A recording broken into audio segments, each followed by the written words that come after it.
Seguimos com o estudo do livro Devassando o Invisível. São estudos sobre fenômenos e fatos transcendentes observados pela mediunidade e sobre orientação dos espíritos guias da médium Ivone do Amaral Pereira.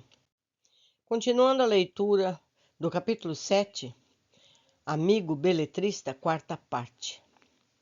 Uma vez terminada a narrativa, extraída dos resfolhos do seu ser, e que quer dizer que ele, o expositor, viveu novamente, intensamente, todos os seus atrozes lances, e ainda desfeito em lágrimas, como no próprio dia em que, regressando dos serviços da sua clínica, encontra Maria Elisa morta, com um revólver ao lado de uma bala no coração, estendida sobre um tapete de sangue, já coagulado. O infeliz amigo, desencarnado, perguntou-nos: quando poderemos escrever esse drama? Acredite, minha senhora, seria um refrigério para o meu coração poder escrevê-lo. Ponderamos-lhes, porém, que o drama, que tanto o atormentava, além de encerrar uma história brutal e, por assim dizer, vulgar em nossos dias, quando os jornais diariamente apresentam à publicidade dezenas de dolorosos casos idênticos, não estampava o caráter moral e doutrinário exigido para uma obra espírita. Rogo-lhe procurar-me amanhã. Pedirei instruções aos meus conselheiros espirituais. Nada poderei decidir sem ouvi-los. Ele acompanhou-me cavalheirescamente de retorno ao corpo carnal, não mais pronunciando sequer um monossílabo. Na noite imediata, ainda no próprio posto mediúnico, onde atendíamos aos trabalhos de receituário, no intervalo dos mesmos, durante o qual permanecíamos à espera de novos prováveis pedidos, mais ainda, em prece e meditações, apresentou-se o nosso amigo da véspera, a procurar a resposta prometida. Recordamo-nos de que, então, se encontrava profundamente preocupado e triste, o que nos compungiu, infundindo-nos a ideia de elevar uma súplica a Jesus em sua intenção. Não obstante, ele nada dizia, nem interrogava, permanecendo discreto, em humilde silêncio. Compreendendo que não podíamos deixar de atendê-lo, travamos uma conversação telepática, tão vivaz, precisa e fiel, que nos parecia ouvir-lhe o murmúrio da voz ou das vibrações mentais que se afiguravam ao médium uma perfeita voz humana, retratando até mesmo o tom vocal característico da personalidade que as emite. Dissemos-lhes, pois, meu irmão, muito me penaliza declarar-lhe que não ser possível servir de intermediária para o seu ditado aos encarnados. Continua em silêncio e nos prosseguimos. Sim, porque uma obra patrocinada pela doutrina espírita há de apresentar também as conclusões morais, o ensinamento instrutivo das consequências dos erros praticados pelas suas personagens. Na sua triste história, perdoe-me dizê-lo, existe adultério generalizado e suicídio, mas nenhuma exposição moral analisando ambos. Existe amor e martirológio, mas nenhuma concepção doutrinária em torno dos fatos expostos. Como obra humana, de escritor terreno, seu valor igualmente seria relativo, pois que o assunto em si é a repetição de 100 casos diários ocorridos em nossas sociedades, que preferem viver a revelia do respeito a Deus. Todavia, poderia ser literariamente bela, comovente, dado que fosse escrita com verdadeira arte, mas como obra mediúnica, seria falha, quiçá nociva. Nega-se então a auxiliar? Exclamou agastado e excitado. Auxiliado não me negarei jamais. Terei mesmo imenso júbilo em ser-lhe útil em alguma forma. Porém, tenho responsabilidades que talvez o amigo desconheça, as quais me impedem de atendê-lo no presente caso. Para que pudesse ser patrocinado pela doutrina espírita, seu drama precisaria reportar-se ao passado espiritual das personagens neles revividas, avançar pelo invisível adentro, investigando as consequências espirituais das delinquências cometidas, acentuar a catástrofe que se abate sobre o espírito infeliz que praticou o suicídio.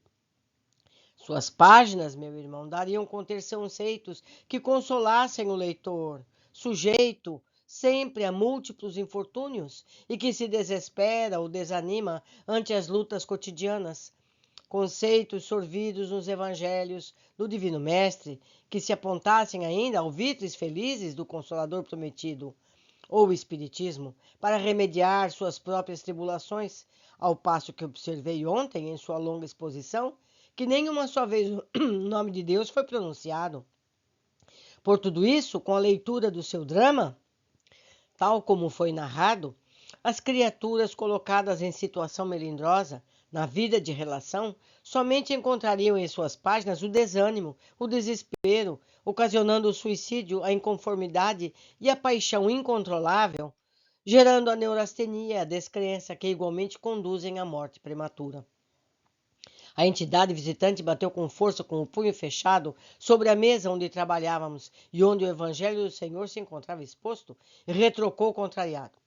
Mas a obra será boa, na sua estrutura realista, será comovente, dirigida por um coração que sofre a outros corações que também sofram, para que se reconfortem na certeza de que não são os únicos a sofrer. E será bem escrita, garanto-lhe, já disse que fui apreciado beletrista. Não duvido, meu irmão, mas isso não será bastante. Nas obras literárias de caráter espírita, será necessário algo mais profundo e rigoroso. O senhor, com esse drama, teria escrito para o sensacionalismo dos livreiros, para sucesso dos monstruários, talvez uma obra forte, de um realismo brutal e contundente. E os médiuns espíritas somente deverão ser intérpretes de obras moral e espiritualmente educativas, consoladoras ou então científicas e filosóficas. Vossa Excelência poderá assinar seu próprio nome, visto que não me importa permanecer à margem. Ninguém precisará saber que a obra foi mediúnica. Poderá enriquecer, pois alegra-me poder concorrer para a sua abastança, porquanto sou informado das dificuldades monetárias que a afligem. Garanto-lhe inspiração em motivos sensacionais e inéditos para uma fecunda literatura ao gosto da maioria do público. Entre os espíritos como eu, há dramas tenebrosos, inacreditáveis, inconcebíveis, ricos de emoções e originalidades, e isso agrada sempre o leitor e produz renome. Eu lhe contarei tudo, escreverei pela sua mão, obterá um nome famoso na literatura nacional e, quiçá, no estrangeiro, glória, fortuna, admiração, adoradores. A doutrina espírita ensina aos médiuns, meu irmão, que a fortuna é o intérprete do invisível, será a paz da consciência, e que a sua glória estará no dever cumprido perante as leis de Deus, como na renúncia pelo mundo, pelo amor ao bem da verdade. Eles não poderão visar jamais quaisquer lucros pecuniários com a sua produção mediúnica, porque se assim procederem, estarão incorrendo em penalidades graves perante a própria consciência e a santidade do mandato que lhe foi confiado. Não me atrai, portanto, o renome que poderia conquistar com os favores que o irmão muito bondosamente pensaria em conceder-me, nem glórias terrenas e tampouco os tesouros que a ferrugem possa consumir e os ladrões roubar, tal como advertiu nosso divino mestre. Dentro da doutrina espírita, somos reeducados no desinteresse dos bens temporais. Todavia, tenho uma coisa a lhe dizer. Diga. Por que não inspira beletristas terrenos não espíritas que desejariam glórias e fortunas? Partindo do princípio psíquico que todas as pessoas são influenciáveis pelo mundo espiritual, talvez esse alvitre viesse ao encontro de seus desejos, visto não desejar aparecer como verdadeiro autor dos trabalhos a serem escritos? A resposta foi viva e peremptória. Não, não quero. Esses não me servem. Desfigurarão com suas próprias ideias e conceitos pessoais o que eu desejaria expor. Já o tentei várias vezes, mas deturparam. Quanto lhe soprei aos ouvidos, o trabalho tornou-se ridículo, detestável. Permite então um conselho? Que importa meu destino para que me deseje aconselhar? Pois, se me nega o favor de... Importa-me muito profundamente o seu destino. A doutrina que professo exige do seu adepto o fraterno interesse pela sorte de todas as criaturas, as quais passamos a considerar irmãs muito queridas. Quero, por isso mesmo, vê-lo feliz, meu irmão. Recuperado, primeiramente para Deus e para si próprio, e depois para as belas letras de sua Maria Elisa. Oh, crê então que um dia reencontrarei Maria Elisa? Certamente que a encontrará, depois que ambos se reajustarem nos rígidos princípios do dever e após resgatardes os débitos contraídos durante os desvairios das paixões oriundas da descrença em Deus. Encontrá-la-á novamente, sim, sem dúvida, desde que o seu sentimento seja sincero, apesar de infeliz e desequilibrado. Aconselhe-me, então. Faça de início um esforço para se acalmar, esquecendo o passado para só tratar do futuro, esquecendo as letras, o amor. O amor infeliz, como vê, é necessário, em primeiro lugar, a renúncia. E ore. O amigo não deverá esquecer que não é mais um homem, e sim um espírito. Espiritualize-se, portanto, alçando a mente todas as suas energias e vontades para o mundo espiritual, ao qual pertence. E o primeiro passo para a grande renovação que se impõe na sua individualidade é a prece, a meditação em torno das ciências celestes e não em torno do amor de uma mulher.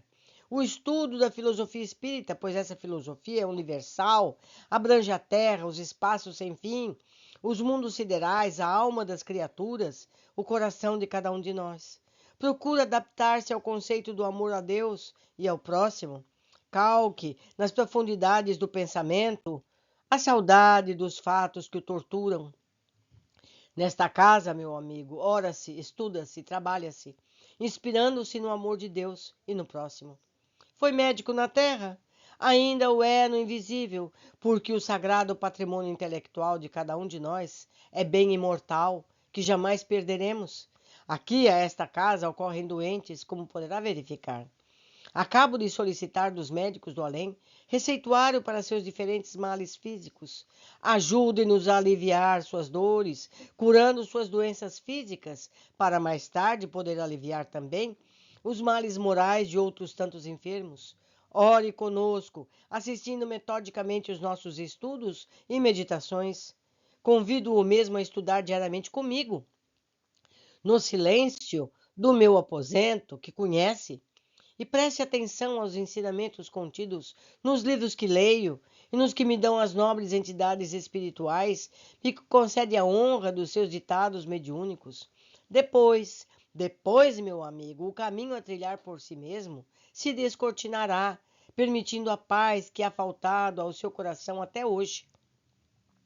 Nada respondeu, mantendo-se em triste silêncio.